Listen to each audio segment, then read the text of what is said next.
Hello, everybody, and welcome back to Vet Chats, where we help veterans share their awesome stories and keep positivity going throughout the veteran community. I hope everyone had a great weekend. I did. I'm just coming off of what has been like a 2-week sickness. Has anybody else had this cough that just does not go away? Oh, yes. Hello, everyone. Hey. Thank you all for joining. But yeah, I can't knock this sickness. So if you hear me coughing, I apologize ahead of time. But this is my favorite time of the week. I'm so happy to be here with all you guys. And I hope you enjoy the show. We have, this has been planned for a while with Tim, T.R. Hendricks. He is an author. And we're going to help him share his story tonight. So I hope you guys will all stick around. He's requesting to join.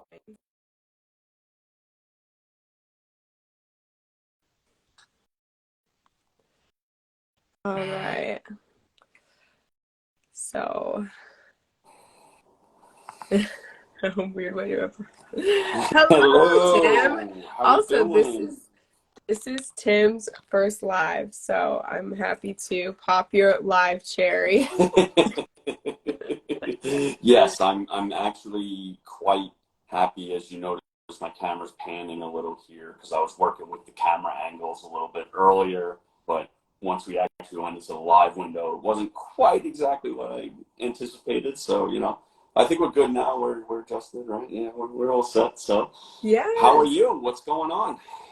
I'm doing good. Like I was just saying, I told you, I've been sick, Yeah. but I'm feeling good. It's my favorite time of the week, chatting with other veterans. So happy to be here. How was your weekend? Oh, it was good. It was good for the most part. My eldest daughter is sick as well right now. It seems like everybody is sick or passing it on to one another. So had a fun time this morning, waking up and sitting with her on the bathroom floor for a while. Hugging the toilet a little bit. But I checked in with her this afternoon. She's feeling better. Got a bunch of editing done. Like I had been kind of dilly-dallying with edits on my sequel, which has to be turned in a couple months here. And I've been making like slow progress, but really wasn't the steady work ethic that I'm used to. So this weekend was a little bit of a, light the fire under my butt kind of thing and get moving again. And I managed to, knock out like 3-4 chapters of edit. So, that was pretty good. Yeah, it was a pretty productive weekend in that regard. So. Those are the best. I mean, I don't know about you, but it was freezing cold yesterday. Oh, yeah. Like nobody went outside. So I feel like it's the perfect weekend to just knock stuff out that you've been wanting to. 100%. I said we're not going anywhere. We're sitting in the apartment for the day, and we're just going to enjoy hanging out, watching movies, being in our sweatpants. So It was perfect for that. Yeah, every weekend for me. So anyhow, let's get into it. I want to hear more about your story. I know you started in ROTC back in 2000. Well, 99 was my freshman year of 99. And I ended up being commissioned in 2003. I served 03 to 08. My last year I was stop lost. So that was fun. And that was in order to accommodate a second deployment. So I deployed twice, both in service to Operation Iraqi Freedom. The first one was 04-05. I was a brand new second lieutenant, fresh out of armor officer basic. So I was a tank officer, and I went over there for my first deployment and did. I didn't have tanks. I had Humvees at the time because this was just 2004, so there wasn't a whole lot of tanks over in theater just yet. So I ended up doing a lot of logistical missions. Medevac, escort missions, you name it, we were kind of doing the run of the gamut, and spent 90% of my time on patrol out on the roads, which, as everybody who was over in Iraq knows, and Afghanistan for that matter, being on the roads is not the best place to be, you know. So did that, came home, thankfully, all my fingers and toes still attached, and then I spent about a year in Fort Hood, Texas. I was with the 1st Cavalry Division, my first deployment, and spent about another, I want to say 6 months to a year at Fort Hood, Texas. But then I had reclassified into military intelligence. So upon making captain, I was sent out to Fort Huachuca, Arizona, and I did the military intelligence captain's career course. Graduated the course early, not by choice, but by being voluntold by the Army to do so. And we were sent over to my second deployment, 07-08, and I landed on a really cool assignment. That was that was the surge time. That was the philosophy of the day was transition the Iraqi government to be self-sustaining. So there was this whole movement of, they were called MIT teams, military transition teams, and I was put on one of those based out of Fort Riley, Kansas. But I got a lucky assignment. I thought it was lucky at the time, but it was pretty cool. It was a joint assignment of military intelligence officers and NCOs and enlisted. So I was like one of the few people that I knew at the time amongst my peer group that had a joint assignment so early in their career, because I was only like 4 years at that point in. Oh, wow. And just for everybody that's watching, like a joint assignment means you serve with the other branches. So I had Air Force, Navy, Marine Corps personnel all on the team with me. And we were military advisors to the National Information and Intelligence Agency, or it's the NIIA. I always get the two I get the two I's mixed up. They're kind of interchangeable. Intelligence, information, intelligence. Yep. But essentially, they were being set up to be the Iraqi version of the American FBI. Okay. So I had this cool assignment where I was working with career intelligence officers from the Iraqi military, but at the same time, I was working with American FBI agents, and I was like the go-between because the American FBI was not allowed to travel out into sector with the same freedom that we were, being multinational force Iraq. So went over there, and I would go to the U.S. Embassy. I'd kind of talk with the FBI agents, tell them where we were at, things we were working on. They would kind of coach me up.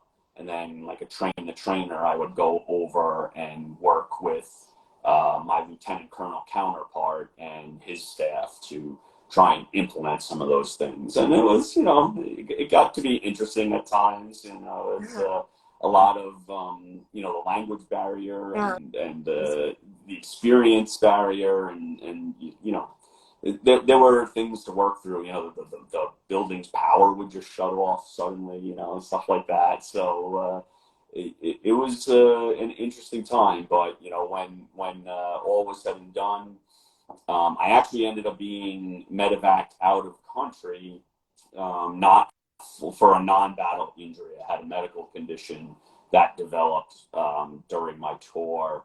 And so my last few months in the military was spent kind of going through the medical transition process, and then made the decision to get out in 2008 because, I was newlywed at the time, and, we wanted to start a family and settle down. I wanted to stop getting shot at for a living, and so we kind of made the transition and moved on to civilian life from there. Yeah. Wow. Okay. So that's a lot to unpack there. I can go on a little bit. So, if you need to jump in and tell me to shut up, just go ahead. No, No, you're good. You're good. We can just backtrack a little bit because Sure. I think I'm pretty interested in how the setup was. You said you were setting up kind of like the Iraqi version of the FBI, and do you have any sort of success rate, or how did that work? Like, what does that look like today? If you kept up Oh with it, or boy, I did not. So I'm one of those guys who, especially when I got out and I started dealing with the reintegration issues okay, that yeah, I'm sure we'll get to in a little while. I was one of those guys that took the approach of out of sight, out of mind. So I put gotcha. Hmm. everything in my rear view. I mean, it got to the point where I wanted to even forget that I had ever been in, because it was just kind of too painful and brought up too many bad memories and bad triggers. So I didn't follow the stuff. I really didn't watch the news, and if I did watch the news, it was usually triggering. At one point, I gathered up every scrap of equipment and extra uniforms that I had lying around, which again, if anybody is deployed, they know that they just get inundated with a ton of stuff, a lot of which you really don't need, but you're supposed to like turn it back in. In particular, Hmm. when I left Fort Hood to go to Fort Huachuca, I already had orders to PCS to change stations to Arizona, and the unit I was with at Texas was getting ready to redeploy. So they got a whole central issue for the next deployment given to them. And I went to my company commander. I'm like, I'm leaving in 3 days. Yeah. Like, why do I have to draw equipment? Like, I'm not going to be here to turn it in. And he's like, Hmm. just take it. You never know what's going to happen. And I thought it was a giant pain in the ass because now I'm More stuff thinking, to move. yeah, I'm thinking 3 days later, I've got to either turn the stuff in or, like you said, I have to take it to Arizona with me. Well, I ended up coming with me to Arizona, so I had like three of everything at that point. When I finally got out, and a few years later, I just like made a clean sweep. I took it all to a sporting goods store, like a hunting store, and Hmm. I mean, the guy raked me over the coals. He made out like a bandit because I just wanted it gone. Wow. It's like probably thousands upon thousands of dollars worth of equipment that I was just like, I can't look at it anymore. Just take it. So, Hmm. to answer you, it was a long-winded answer as I just warned you about. I really didn't keep up with it. I don't even know if it's still in existence. If it's, I knew that when I was leaving, they were the agency was based out of the Ministry of Interior building, but they were citing plans to construct their own agency headquarters somewhere in the Green Zone area.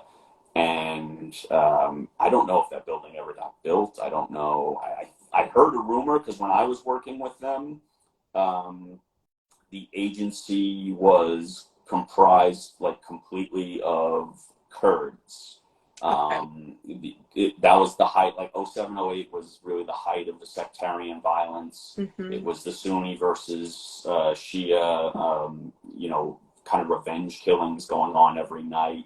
And so the government made the decision to make this agency, they put the Kurdish in charge of the agency to kind of give it some impartiality, I guess, and to be Hmm. able to do the internal investigations that was needed at that time. I don't even know if it's still in under Kurdish control or what the deal is. So that's just kind of how I approached my reintegration was, I need to forget about it. That actually probably wasn't a good tactic in many ways because I really like buried a lot of stuff, and then I had to like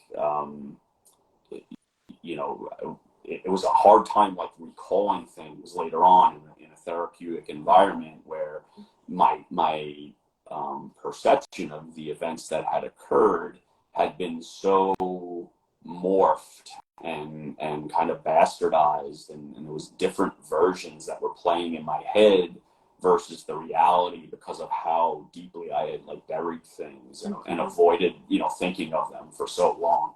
So yeah, not the best thing, but it was kind of what worked at the time for me. So Yeah, yeah, I think that's a great point, because that was your brain's way of protecting itself, just yeah, saying, I don't want to keep up with this. I don't need to know. It was just kind of its way of separating it from your new reality, right. which you were moving on to new things.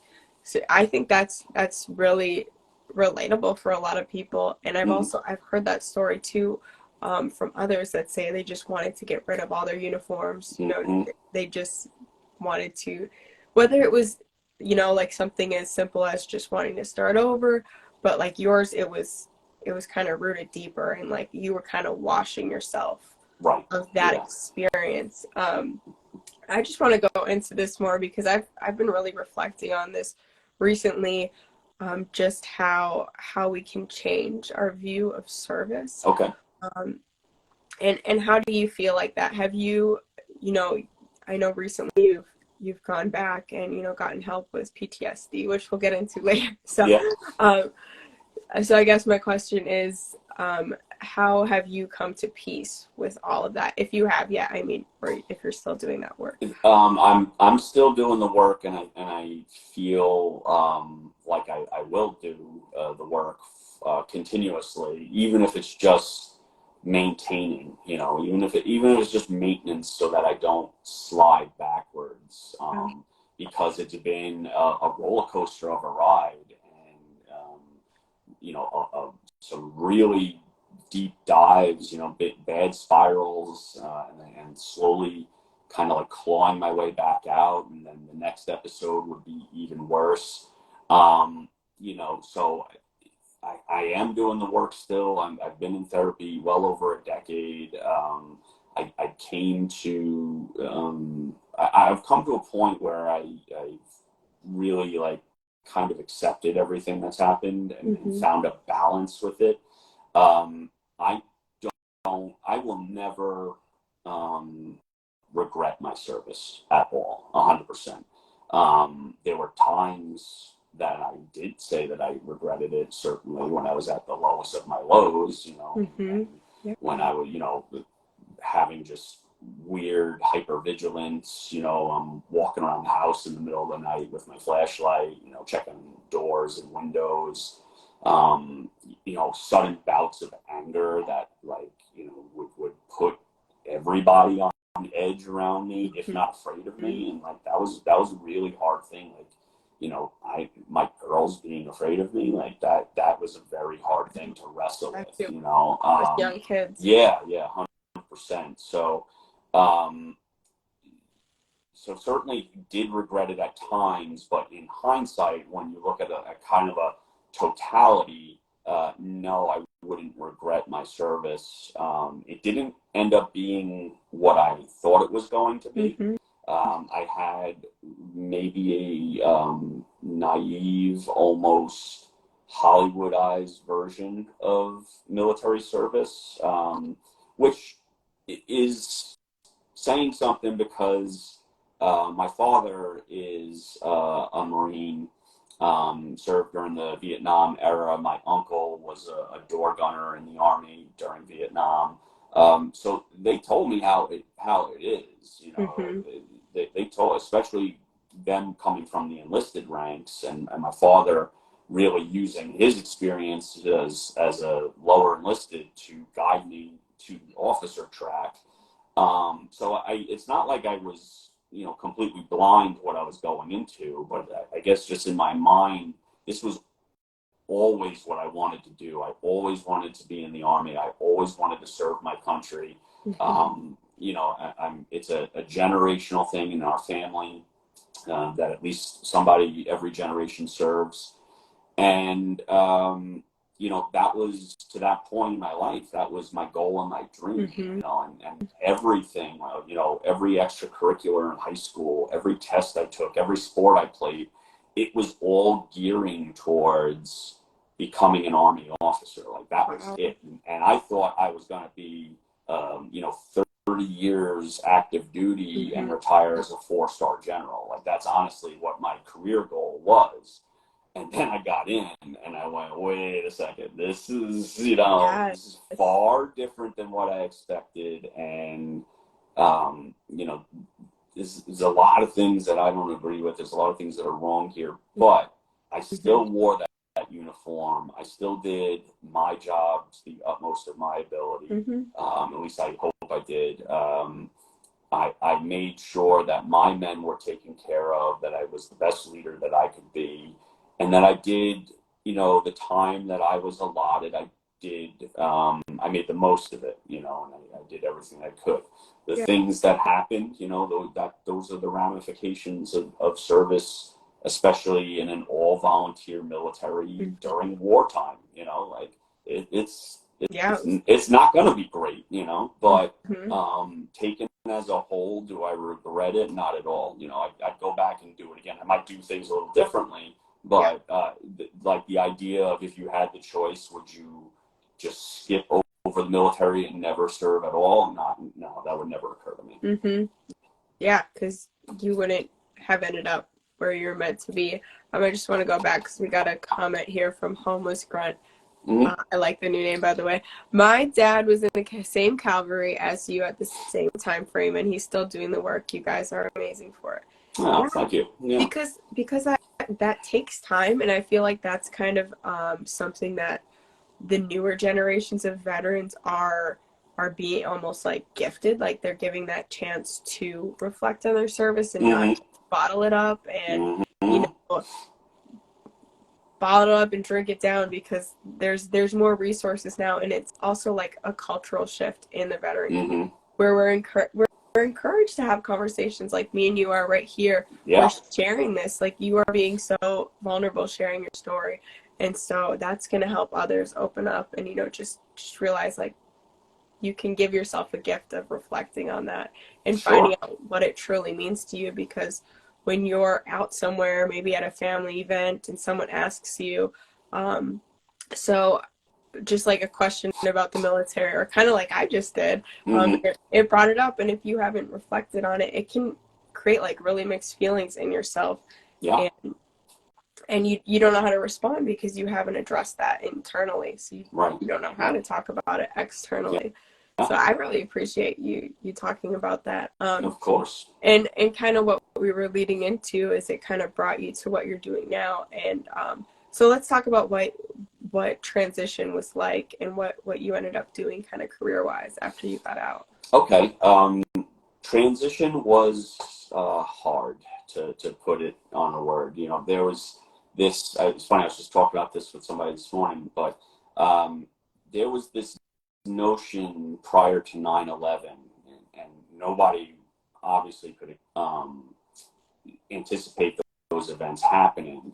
But in the peacetime military, or at least the peacetime army, from what I could speak from, there was this kind of notion of like, especially on the officer side, if you're going to do, you're going to do your 4 years, you're going to have all these intangibles in terms of leadership ability and multitasking and task organization and prioritization, and corporate America eats that stuff up, and we were kind of being spoon-fed this notion of the streets are lined with gold, like you're going to get out, you're not even going to have to fill out a job application, because there's professional recruiters that are going to find out that you're leaving the military, and they're going to do the work for you, and you'll have like a $75,000 a year job with full benefits and a bonus and a company car, just handed to you. And again, speaking from probably a point of naivety, I still expected that to be true when I got out. And suffice it to say, I didn't take enough initiative on my own to be proactive. And I just kind of, like, the limited amount of terminal leave that I had saved up, I really didn't make the most of it. And then it was kind of like, a week or two left of time before I'm officially out of the Army, and I still don't have a job. I don't know where my next paycheck is coming in after 2 weeks, So, and that's when I finally said, hey, shit, the recruiters aren't calling, and if they are calling, they're they want to give me a garbage job in Boise, Idaho, that's far less than what I ever expected. Not that I have anything against Boise. Trust me, I don't. I'm just, being on the East Coast and where my family is, I wasn't prepared to move, 3/4 of the way across the country, or if not more. And compounding all of that, so basically, eventually, I called up a buddy who had gotten out about a year ahead of me, and he said, "Tim, I got a job for you. He was like a vice president already in this new startup company, but it was doing environmental energy, doing wind turbine technology. And he's like, we need project managers. He's like, if you just shoot me a resume and I'll get you an interview." And so he kind of greased the wheels for me. I ended up doing that. And we had just moved. So this is funny. My wife at the time is pregnant a couple of months, maybe even 6 months, with our first daughter. And I had actually been commuting from Long Island to Buffalo, New York every week. Wow. Because that's where my wind project was. It's off the Great Lakes with the wind, lake effect wind coming across. That's where we were siting our turbines. Okay. And I went to the company leadership. I said, I got out of the Army so I could see more of my family, not less. And they're like, oh, yeah, that's a good point. How about we move you up there? So we debated it. We ultimately pulled the trigger and decided to head up to Buffalo. We got a great place and everything was going well. 6 days later, the housing bubble bursts and the economy collapses into recession. And I was laid off 6 days. That was the beginning of what would really start the triggering of kind of the PTSD issues and the reintegration. The reintegration was like, hey, I should just be handed this job because I was an Army captain and corporate America loves that. Where's my 70K? And then finding out that wasn't the case, and that, civilian life is a much different thing than military life, and you need to adapt to make it work.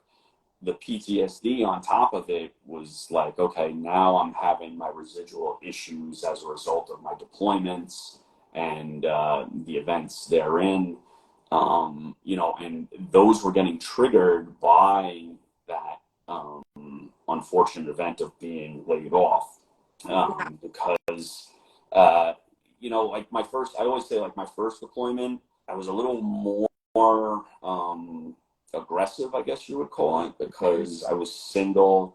And granted, I still had my family on my side, but like I had this mentality almost of, if it happens to me, no big deal. Now, my second deployment, like I said, we were newlyweds. We got married in December, and I deployed in like the first week of February. So we spent our first year with me overseas. And it was a different approach then, because it's like, well, it's not just me anymore. Like, I've got more people that are directly relying upon me to care for them, certainly when my daughters came along, so it became very difficult. I actually had a chunk of my hair fall out, and out of the back of my head from the stress. And I went to my dad. I was like, have you ever heard of such a thing? This was like, running the family? Well, that's exactly what I was like, have you ever heard of somebody's hair just fall out? I was like, oh, yeah, that happened in our family.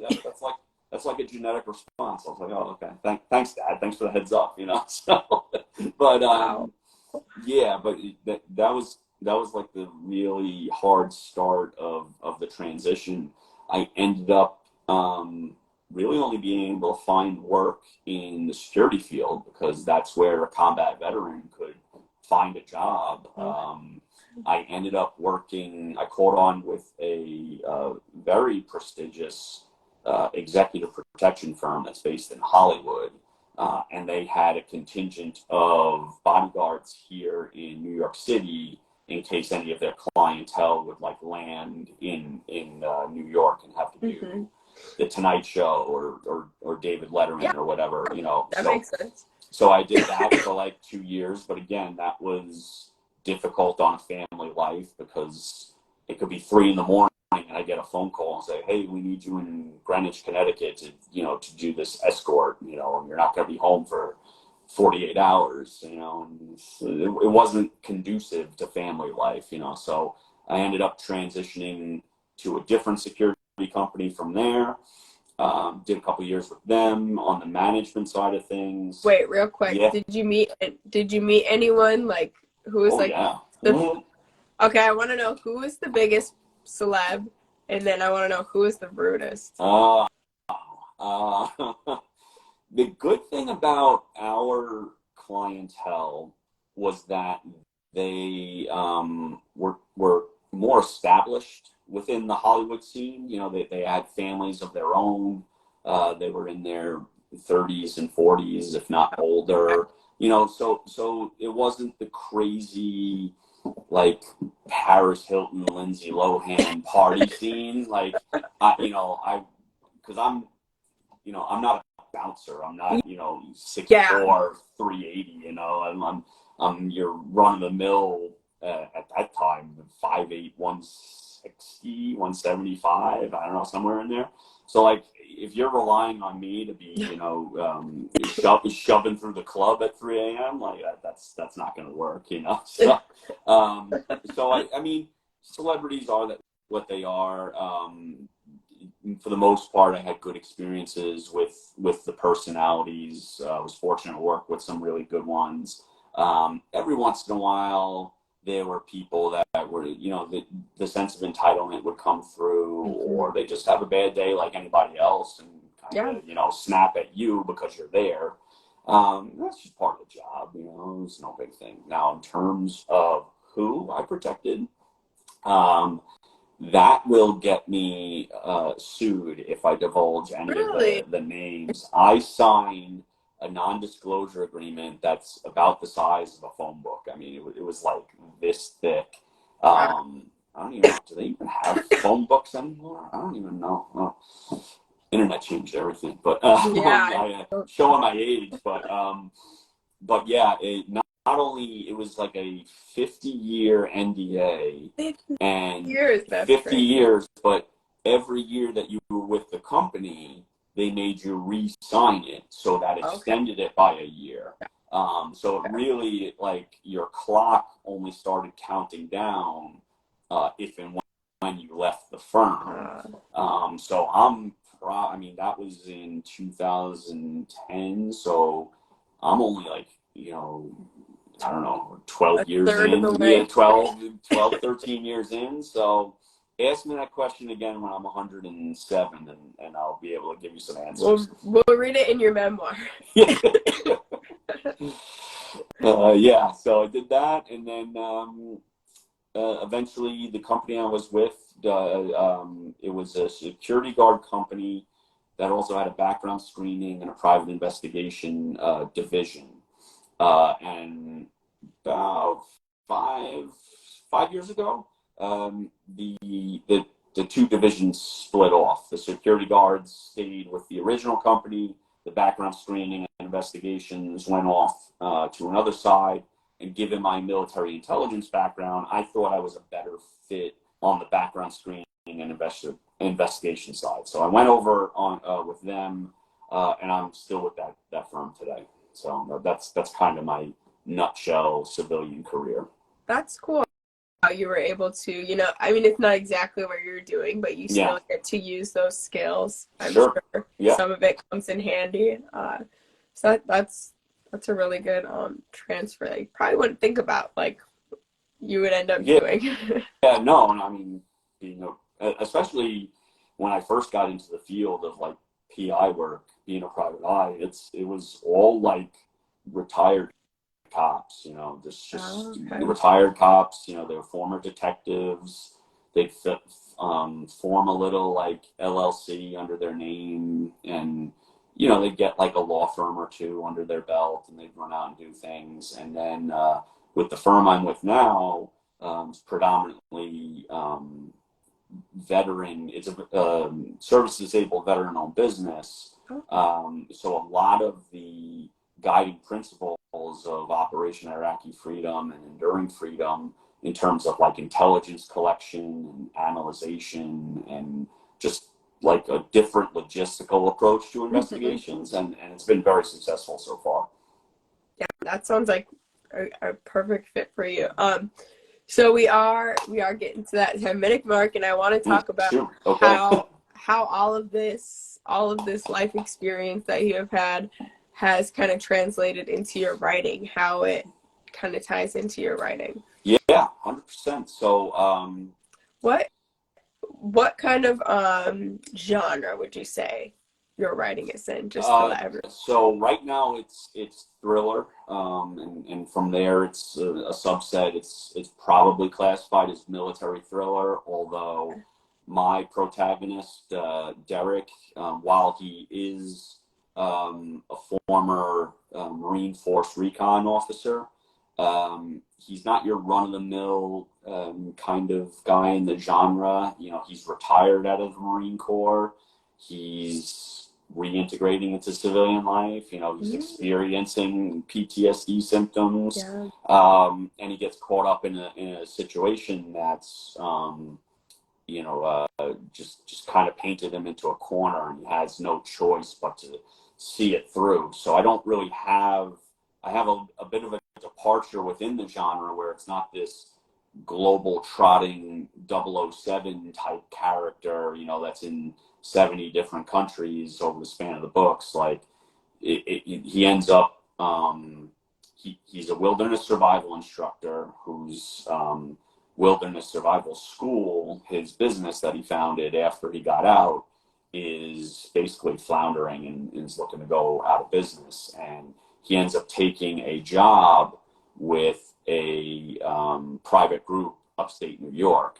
But the more he works with the group, the more he suspects that they're actually domestic terrorists, and they're looking to pull off some sort of terrorist act within the country.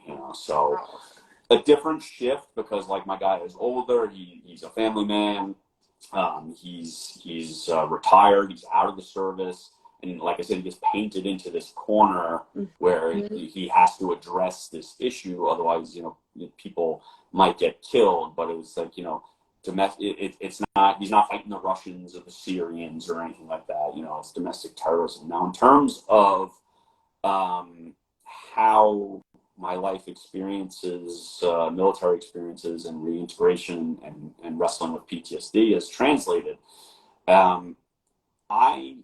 my predominant symptom when I first started showing signs of PTSD was highly detailed, very graphic, very realistic nightmares, like crippling nightmares. Just waking up screaming, kind of thing, sweating, thrashing, fighting, punching, all in my sleep, stuff like that. And I found I'd always been a decent writer. And I've always enjoyed it as a hobby, but I found that there was a certain catharsis to taking the nightmare and putting it down on paper. It was almost like if I did that, if I put it onto paper, I was expunging it from my mind, and I didn't have to carry it in my head anymore. And they're still in there. I could rattle off a bunch of them right now, but they don't have the effect on them because I bled them onto the page. Yeah. So that was kind of a start to realize, to show me that there's a creative outlet for dealing with all this, and I can use my experiences and morph them into something positive, in a way, whether it's positive for other people, I hope, maybe, or whether it's just beneficial to myself and my family around me to be getting these things out and doing them, and it kind of, a certain point, you almost like I almost had to go back at it. I said, like, I'm not going to let the PTSD run my life anymore. I'm going to run it. I'm going to wrestle that bitch to the ground and put it in a chokehold and make it tap out. And every once in a while it gets feisty, certainly. But that was kind of the approach. And I said, why shouldn't, imagine if I could take these horrible things that happened and these experiences that I went through, and if I could parlay them through my writing, into some sort of cathartic experience where maybe, who knows, somebody reads it and they say, wow, this guy, Derek, he's really feeling it, and that's similar stuff to what I did. And, he went and got help. Maybe I should go get help. And now we've flipped it. We've changed the equation where these terrible experiences aren't affecting us in a negative way. We're turning it around. We're making a positive out of them. It's not an easy thing. I don't want to make any illusions that you're going to read my fictitious story about a guy fighting, dudes up in New York State, and suddenly you're going to be cured of PTSD. Yeah. It's not that. It's not even that kind of book. Yeah.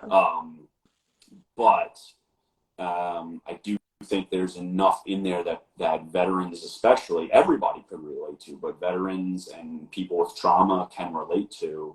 And if anything, if they can kind of take away that, let's not keep the cycle going. Let's break the cycle and seek out the help or seek out the improvement, put the work in. Then we've turned these terrible things into good, and that's the way I like to approach it now. That's kind of the balance that I try to strive for every day, a peaceful coexistence. The things that happen, but kind of like what you said, they brought me to where I am today, and not without its landmines. I certainly stepped on a bunch of them. Yeah.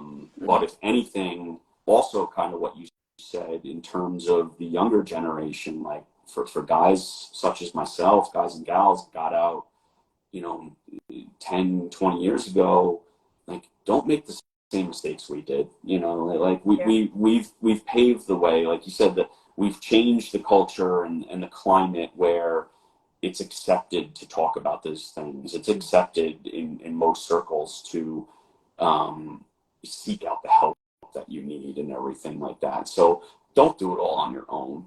Don't think that you're alone.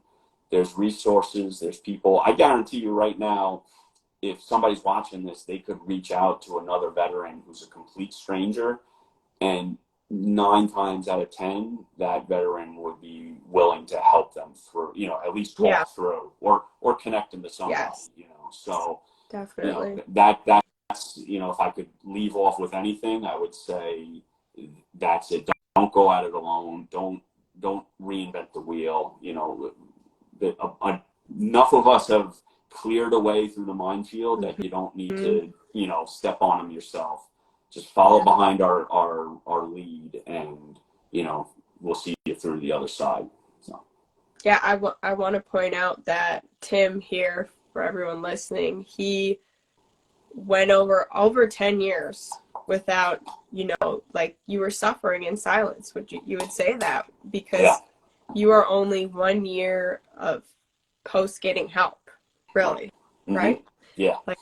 So, and it's just so mind blowing how you talk and you can speak of your experience and how many dots you're connecting on everything with just 1 year. It feels like you've been doing this for years, the way you are able to speak on it. And I think what you're saying, you said there was some ups and downs, and there's still, you also can acknowledge that there's more to come, but it's not a linear progress. It's going to be up and down, but if you zoom out, it is going up. Yeah. Get the help find what tools work for you, whether it's medication, yoga, mindfulness, whatever these things might be. Find what works for you, and process these things. Don't ignore them. Don't bury them. Don't try and drown them with whiskey like I did. Like it just makes it worse. Like you find that balance, find that way forward, and your life will be better for it. And I hope that everybody listening takes that to heart, and like I said, doesn't wait as long as I did. Doesn't have the consequences as much as I have. Granted, I came out, pretty good on the other end. I like to say, with the book coming out and everything like that. But there's plenty of people that don't. So don't be one of those guys and gals. Don't fall victim. You can do it. You can see your way through. And also, don't feel shame in that. I see the great saying. He's saying that he did the same, and you're not alone in that, because as Dr. Pam from PTSD Unplugged, I always quote her, she said the average is 10 years for someone to file their claim for PTSD. So you guys aren't alone, and that's normal, but it's never too late, as you're saying. Right. So we are coming up on time. I want people to know where they can find you and when is the release of your new book. Sure. Can you give you a close-up? Yeah. There it is. It's The Instructor. Wow. T.R. Hendricks. Badass cover. I mean, the cover artist was awesome. That is. It's being published by Tor Forge. It comes out April 11th, 2023. So just another 2 months and change here. You can find it's on pre-order right now. It's on Amazon, Barnes and Noble, Target is available for basically anywhere you can buy a book. Anywhere, Books A Million, anywhere you can buy a book, it's available for pre-order right now. There's actually a giveaway going on right now on Goodreads, a 50 copy giveaway contest that you can enter right now too. You can find me on trhendricksauthor.com. That's my own website, with my blog posts and stuff like that, news about the book and what I'm working on. I'm on Twitter at capital T, capital R _ Hendricks, and on Instagram and TikTok, both at Read TR Hendricks, READ TR Hendricks. Bear with me on TikTok. I'm just learning it. My daughters make fun of me all the time about it. Rough crowd. I'm getting. I mean, my 8-year-old can edit better than I can, but I'm getting there. I'm getting there, and I'll have some new videos coming up soon. Really cool. It was great talking with you, Tim. Send me the link for that giveaway and I'll post it. So if anyone's looking for it. But thank you so much for sharing your story. Thank you everyone for joining. If you're listening to the replay, I hope you enjoyed this. If you're catching it on the podcast or on YouTube, thank you so much. And I hope you all have a great week. All right. Take care, everybody. Thanks. Bye. Bye.